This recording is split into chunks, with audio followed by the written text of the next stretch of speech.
Dear students, hope you are enjoying reading or listening the lecture on Basti. Dear student, Basti by Intejar Hussain does not replicate familiar reality. Events, otherwise concrete, appear soaked in an airy half-light. They hover at the edge of consciousness, recognized not so much by their physical attributes as by their effect on Jakir. Characters in Basti 2 appear shorn of physical traits and particularizing detail. Only their mental events are given. Evocative speech rather than unfolding of a well constructed plot moves the story forward. The impression of the dramatic immediacy is created by employing a combination of narrative voices.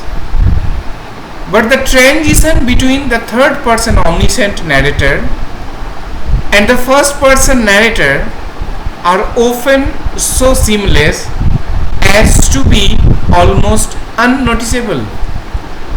In its design, Basti resembles an elegant hourglass.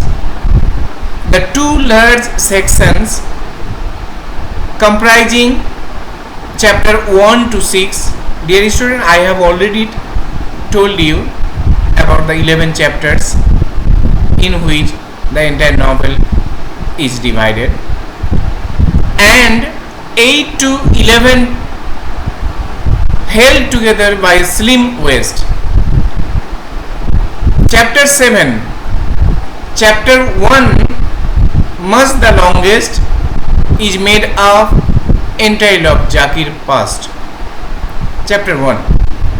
It is recalled through a flashback, frequently interrupted by events in the narrative present. By the end of chapter 4, the past is fully assimilated to the present. Henceforward, events occur in the narrative present. The slim middle portion is reserved almost entirely for the events of the 12 days of the 1971 war and thoughts and feelings they evoke in Jakir, as recounted in diary form. The events of the last section are overwhelmingly psychic, but they occur to Jakir in an indeterminate time following the breakup of Pakistan, symbolized by the fall of Dhaka. This seemingly simple structure hides a conceptual complexity of considerable or huge magnitude. The ostensible purpose of the prolonged flashback is to acquaint the reader with the Jakir's past, but it is not there merely to evoke a childhood ideal, as some may think so. After all, the childhood is recalled through the eyes of an adult Jakir, who both mediates and transforms its events, assigning them a value and importance based on his experience in the past. The process of remembrance itself is triggered, moreover, by specific events in the present. The purpose of the ideal is thus to bring into focus some fundamental psychological traits of Jakir's personality.